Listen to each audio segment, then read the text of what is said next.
That Friday had a strange, heavy quality to it, a day where time seemed to stretch and compress all at once. I was at Ethan's house, surrounded by the organized chaos of his impending deployment. I sat on the floor of his living room, sorting through piles of gear while he double-checked lists on his phone. He'd called me earlier, asking for an extra set of hands to get everything packed up before he shipped out. It wasn't a problem for me. He was my best friend, and this was what we did for each other. The drive over was short, just a few miles from my apartment on the other side of Fayetteville. It was a simple trip I'd made 100 times. I knew his wife, Sarah, would be there, but she usually kept a low profile when I was over, a quiet presence in the background. My perception of her had always been simple and uncomplicated. She was beautiful, of course, with kind eyes and a warmth that was hard to miss. Probably in her late 20s, but she carried herself with a grace that felt older. To me, though, she was always just Ethan's wife. That was the beginning and end of it, nothing more complicated than that. So when I arrived and started helping, I expected the day to be about Ethan, about us, about one last hangout before he was gone for a year. But it was her. She was moving through the house with a forced calm, her hair pulled back and a faint smudge of dust on her cheek. She looked a little overwhelmed, but not defeated. I tried not to stare, so my attention kept snapping back to the olive-drab duffel bags on the floor. The air was thick with an unspoken tension, a feeling you could practically slice through. "Hey, Marcus," she said, her voice soft but steady. "Ethan's just on a call with his CO." "What can I help with?" I gestured toward the mountain of equipment, a peace offering of sorts. "Just got here, had no idea you guys were this deep in it." She offered a small, tired laugh and tucked a loose strand of blonde hair behind her ear. "Oh, we're not that busy," she replied, though her expression said otherwise. "Just the final push. Do you want something to drink?" I hesitated for a moment, unsure of my place in this domestic whirlwind, but I nodded and followed her into the kitchen. I mean, she wasn't a stranger, but something felt different this time. I'd always seen her as part of a unit, Ethan and Sarah. I'd never allowed myself to feel any sort of pull toward her as an individual. We stood in the kitchen while she and her, sharing a moment of unguarded honesty. And the way she looked at me, with an intensity that seemed to search for understanding, suggested she was interested in what I had to say. That's when a switch flipped inside of me. I started to see her in a new light. There was a whole universe inside her beyond just being Ethan's wife. Then she smiled, a sad, knowing kind of smile. "Marcus, you're such a good friend to him," she said. "It's hard to believe how long you two have been running around together. I remember Ethan telling me stories about you guys in high school." I didn't know what to say to that, so I just offered a slight nod. A new kind of energy was crackling between us, something unspoken but undeniably there. I could feel it, a quiet hum, a subtle tension, but I couldn't decipher what it meant. But I knew I wasn't in a hurry to get back to the packing just yet. She moved back into the living room, and I followed. As she passed me, I caught her scent, a mix of clean laundry and something floral and delicate. And for a brief, fleeting instant, she stopped feeling like Ethan's wife. She was just a woman, a person with her own story and her own fears. "Thanks for coming over," she added, turning to face me. "He really needed a friend here today. I think I did too." I gave her a small smile, feeling a strange warmth spread through my chest. "Anytime," I said. And as I turned back to the duffel bags, I couldn't shake the feeling that something fundamental had shifted between us. Something unsaid had taken root, and I had no idea where it was going to lead. The next time I saw Sarah, it was a few days after Ethan had deployed. The encounter was completely by chance. I was at the grocery store picking up a few things for the week when I saw her in the produce aisle. She was holding an avocado, studying it with a small, frustrated frown on her face. And for some reason, that simple image struck me. How had I never noticed how effortlessly lovely she was? It wasn't just her physical appearance. It was the way she moved, with a quiet determination that seemed to anchor her. She looked like she knew something the rest of the world hadn't figured out yet. I hadn't expected to see her, and honestly, I wasn't sure how to act. We hadn't spoken since a few things, trying to restock the quiet house. "Do you need anything?" It was a simple question, but it somehow blossomed into a full conversation. We talked about groceries, the oppressive North Carolina heat, and other trivial topics. But beneath the surface of the small talk, there was a thrum of something deeper. A subtle but distinct tension was present in the air between us. Little glances, quiet smiles, and then, out of nowhere, she asked, "Are you busy tonight?" She said it so casually, as if the answer didn't matter, but I could tell she was carefully testing the waters. I wasn't sure how to respond. I shrugged. "Not really, just planning a quiet night at home." She smiled faintly. "The house is so empty, I was thinking of making some pasta. You should come over. It would be nice to have some company." The invitation caught me completely by surprise. My immediate instinct was to politely refuse. After all, besides our connection through Ethan, what did we really have to talk about? But the vulnerability in her voice made it impossible to say no. Before I could overthink it, I heard myself agreeing. "Yeah, sure, I'd like that." And that was it. I had no idea what I was walking into. But later that evening, as I drove over to her house, a knot of anticipation tightened in my stomach. There was a buzz in my chest I couldn't quite name, as if I was about to step over a threshold into someplace new and unfamiliar. When I arrived, her house felt the same as always, warm and lived in. The smell of garlic and herbs hung in the air, wrapping the space in a comforting aroma that felt almost too intimate. Sarah was in the kitchen, humming softly to a song on the radio as she stirred a pot on the stove. I stood in the doorway for a second, just watching her. And that's when it hit me. The woman in front of me didn't feel like the Sarah I'd known for years. She looked the same, but something about her was more real, more accessible. "Come on in, make yourself comfortable," she said, glancing over her shoulder. "Dinner's almost ready." I took a seat at her kitchen table, trying to appear more relaxed than I felt. She moved around the kitchen with such easy grace, as if she commanded every inch of the space. Meanwhile, I just sat there, trying to sort out the jumble of feelings inside of me. It wasn't just her appearance or how at ease she seemed. It was the way she was making me feel, as if I was more than just her husband's friend. We ate, and the conversation flew. She sounded like someone who had been holding her breath for years, pretending everything was fine when it wasn't. I just listened. I didn't offer any profound advice or deep wisdom. I simply nodded and gave her the space to speak. And as I sat there, I started noticing things. The way her eyes lit up when she talked about a subject she was passionate about. The genuine, uninhibited sound of her laughter. She wasn't just Ethan's wife anymore. She was a woman. A person with her own thoughts, her own desires, and a life that was entirely her own. "Thank you for this," I said as we finished eating and I started to help clear the table. She smiled at me, and for a split second I saw something deeper in her gaze. "I'm so glad you came," she said. "It's been a while since I had a real conversation with someone." I didn't know what to say, so I just gave a slight nod. But I knew we were both thinking the same thing. A line had been crossed between us, one we didn't have to name out loud. When I got up to leave, she gave me a hug. It was simple, easy, and warm, but her hand lingered on my back for a fraction of a second too long, and that tiny moment stayed with me. "Take care, Marcus," she whispered, her voice barely audible. My mind was spinning as I walked back to my car. The evening had seemed so innocent on the surface, yet it had unlocked something inside me. I couldn't put my finger on it. She hadn't done anything overtly wrong, but the way she looked at me, the way she listened, it made me feel like there was something real growing between us, a connection of a different kind. I had been to their house 100 times, but this visit, this was not the same. And I hated how much I replayed it in my mind in the days that followed. I tried to push it away.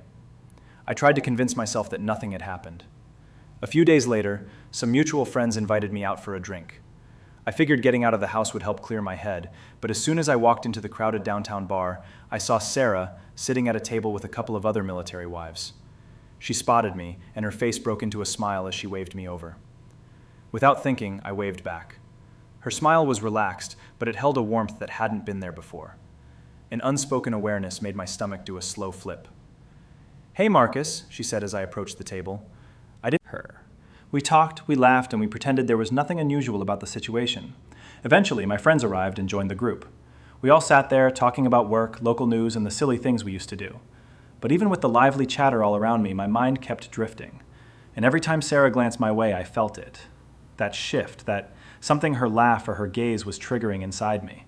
Something I didn't fully understand. It felt like we were both holding on to a secret that neither of us was brave enough to speak. Then, at one point, her friends got up to go to the dance floor, leaving just the two of us at the table. I hadn't planned on saying anything, but the words tumbled out before I could stop them. "So, Sarah, how are you really doing?" She paused. Her smile faltered for a second, and in that moment, I saw something raw and vulnerable in her eyes. "I'm okay," she said quietly. "It's just, I've been feeling really lonely lately." Her honesty took me by surprise. It was as if she'd peeled back another layer, revealing a person I hadn't been prepared to meet, someone who was not just Ethan's wife. "Yeah," I replied, nodding. "I can understand that. It can't be easy." She nodded back slowly, and we sat in silence for a few moments. It wasn't an awkward silence, it was comfortable in a way. I wanted to say something more, something to comfort her, to ease the burden I could see she was carrying, but the words wouldn't come. So I just looked at her, wondering if she was truly just venting or if she was hinting at something more. Her friends came back and the moment was broken, but something inside me had shifted again. That night, my image of Sarah was completely redrawn. She no longer felt like just a friend's spouse. There was a different kind of light around her now, a dangerous one. Later, when we all decided to head home, I walked with my friends to the car, but my thoughts were stuck on that quiet conversation with her. What did she really mean by lonely? Was she just bored, or was she quietly asking for something else? As soon as I got home, I collapsed onto my couch and replayed the entire night in my head. That dinner, that conversation at the bar, it felt like a confession. That look in her eyes. It was then that I admitted to myself that this wasn't just a series of random encounters. There was something else happening between us, something unspoken and powerful. And whether I mean anything, that it was just a moment of shared vulnerability. But I knew that wasn't true. Ethan and I had always been inseparable. He was my brother. But lately, even when I tried to focus on other things, I found my thoughts drifting back. Back to her. Back to Sarah. I hated myself for it.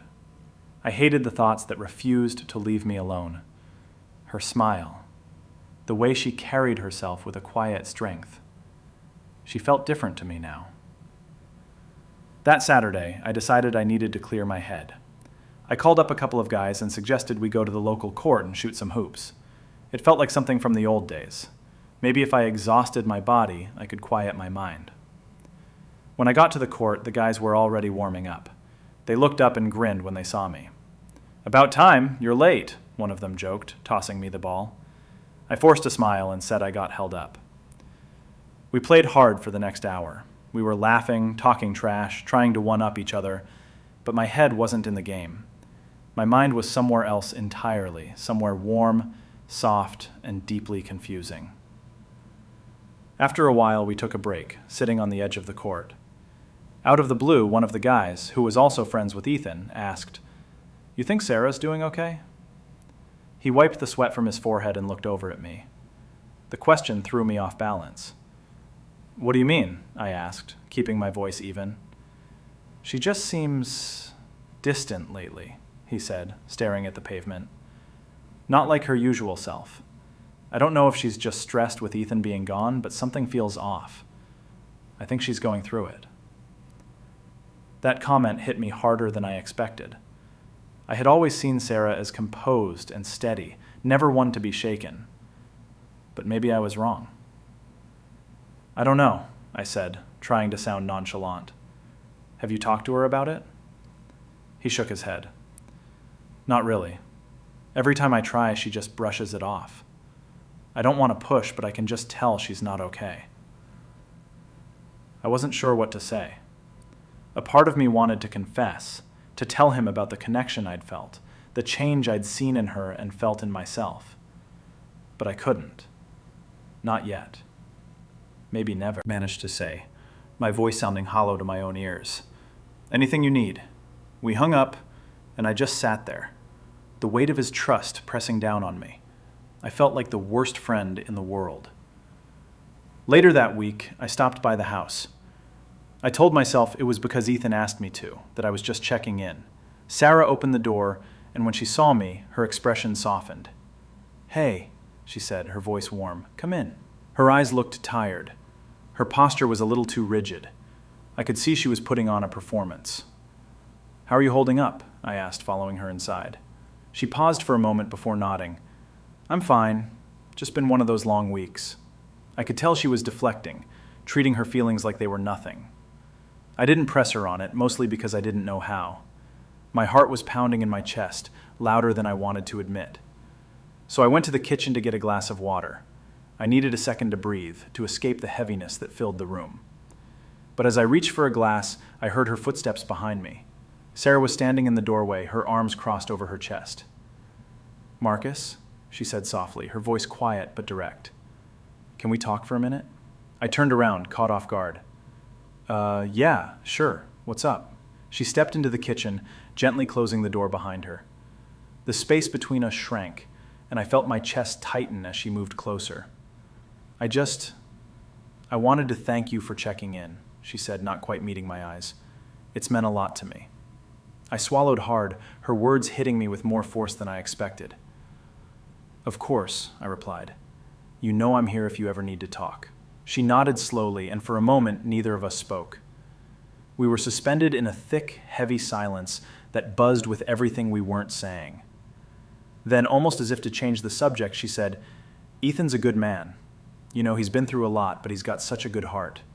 I nodded again, unsure where this was going, but her gaze stayed on me for an extra second. That same spark I'd felt before was back. It hummed between us like a high-tension wire. "Yeah," I said quietly.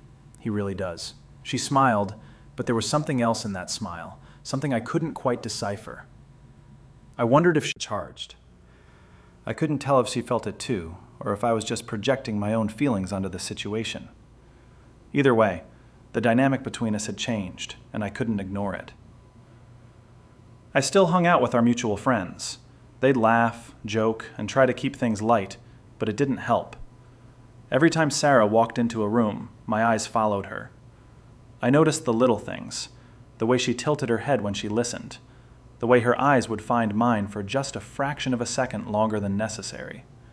It was subtle, almost imperceptible, but I saw it. I felt it. Then came Saturday. Our friends had made plans, but I was left with a free evening. It wasn't what I'd anticipated, but I didn't mind. The truth was, I needed the quiet. I needed space to try and make sense of what was happening in my head and in my gut. I was on my couch, scrolling mindlessly through my phone when it buzzed with a text from her. "The silence in this house is deafening tonight. Any chance you're free?" My heart hammered against my ribs. I knew I should say no, but I texted back, "I can be." When I got to her house, she opened the door, and her expression was unreadable. "Hey," I said, trying to sound casual, but my heart was already racing. She stepped aside to let me in, then asked, "Can we talk?" That simple question made my stomach clench. "Yeah, of course," I said, following her to the living room. She sat down on the couch, and I sat next to her. We weren't touching, but the space between us felt electric. The air was heavy. The room felt smaller. "I've been thinking a lot about our conversations lately," she began, her voice soft and careful. "And I think I owe you an apology." I looked at her, completely blindsided. This was not where I thought this was going. "I know I've been leaning on you a lot," she explained, saying she'd been dealing with some things and didn't mean to put that on me. I blinked, trying to read her face. "It's fine," I finally managed to say. "You don't have to apologize for that." She offered a small, warm smile at that, but something in her eyes told me she wasn't finished. There was more she wasn't saying. Said, her voice barely a whisper, I don't know how to handle this, but I can't keep acting like nothing is happening." I looked at her, my mind racing in a dozen different directions. Every instinct was screaming at me that this was wrong, that I should not be here in this situation. And yet, there I was. "I don't want it to be weird either," I said, trying to keep my voice steady, trying to keep the whole thing from spiraling. "But I honestly don't know what you want me to say." She met my gaze then, direct and unwavering. We sat in silence for a long moment. The quiet was thick, heavy with everything we couldn't say. Then she reached out. Her hand brushed against mine, a touch so light it was barely there, but it sent a jolt through me. My breath caught in my throat, and for a few seconds I couldn't move. "This isn't just about being lonely, Marcus," she whispered, her eyes locked on mine. "I'm not sure what this is, but I can't ignore it anymore. And I don't want to." A tidal wave of emotion crashed over me all at once. Guilt, curiosity, desire, fear. I knew the risks. I knew what could happen if anyone ever found out, but the connection between us felt too strong to deny. And a part of me, a part I was ashamed of, didn't want it to stop. "Are you sure?" I asked, my voice trembling slightly. "I mean, with everything." She nodded, her fingers curling around mine, her grip firm and certain. "I'm sure." And just like that, the invisible line we had been so carefully dancing around was gone. We didn't say anything else. There was nothing left to say. But the atmosphere had changed. We both felt the shift, the immense weight of what we had just acknowledged. Everything was different after that. It's been a year since that night, an entire year of keeping a secret, a year of balancing the ordinary rhythm of life with the quiet, stolen world we had built for ourselves. In some ways, it feels like we've lived a whole lifetime in those hidden moments. We didn't talk much about what we were. What had started that night she'd called me over, desperate to fill an empty bed, had never disappeared. It had just woven itself into the fabric of our lives. It felt strangely normal. But it was also fragile, something we held close and protected fiercely. We had agreed on one thing from the very beginning. Our happiness matched. Being with her always felt right. Sarah and I saw each other whenever we could, which wasn't often. We never pushed the boundaries. We kept everything discreet, quiet, and out of sight. The hardest part was the performance. Mutual friends would come over and we'd sit on opposite ends of the couch, smiling and acting like we were nothing more than what everyone believed us to be. But those small moments, the quick, meaningful glance across a room, the subtle smile that was only for me, the fleeting brush of our hands when no one was looking, they became our entire language. Those were the things that held us together. When we were alone in her house, we'd talk about what might happen when the truth inevitably came out. We never had a solid plan, just vague possibilities and half-formed ideas. But we didn't dwell on it for long.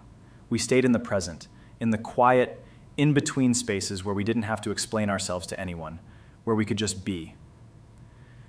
It was a calm Friday evening, almost exactly a year after our secret had begun. I was at Sarah's house, sitting on the couch, the same spot where it all started. The house was quiet. Our friends were all busy, so we had the place to ourselves again. Everything felt normal now, comfortable in a way that had once felt so foreign. We had learned how to exist like this, in the quiet, careful, and connected. We didn't need to constantly talk about our feelings anymore. The relationship had settled into something steady, something real. It was unconventional, always, but it had become something I couldn't imagine giving up. Sarah sat beside me, looking as beautiful as ever, but there was a softness about her now, an ease in her posture and a peace in her expression. It had taken time, but we had learned how to carry the weight of what we shared. We had grown into our secret. I had found a strange peace in it. I had figured out how to make it feel like home. "Do you ever think about how we ended up here?" she asked quietly, her voice a low, warm hum that broke the silence. I smiled and leaned back, sinking deeper into the cushions. "All the time," I admitted. "Honestly, I still can't believe we've made it this long." I glanced over at her, the old sense of disbelief transforming into something that felt a lot like gratitude. "It doesn't feel like a year." She let out a soft laugh and rested her head on my shoulder. "It doesn't, does it?" she murmured. "We've done a pretty good job. I'm glad we kept it to ourselves." Her voice was firm, certain. "It's ours. It's just ours." And she was right. That was the most important part. It wasn't about anyone else. This was something we had built together, quietly and carefully. "I'm happy," I said softly, giving her hand a gentle squeeze. "We're happy. That's what matters." We didn't talk much after that. We didn't have to. We just sat there, side by side, wrapped in a silence that didn't need to be filled. The only sound was the quiet ticking of the clock on the wall, marking the time until Ethan's return. A year had passed. A whole year of hiding in plain sight. We had somehow made it work. We had kept the secret. We had protected what we had. And through it all, we had held on to the one thing that mattered most, each other. As the evening wore on and the sky outside deepened to black, one thought settled in my mind with absolute clarity. This is how I wanted things to stay. It wasn't perfect. It was messy and strange and impossibly difficult. But it was ours.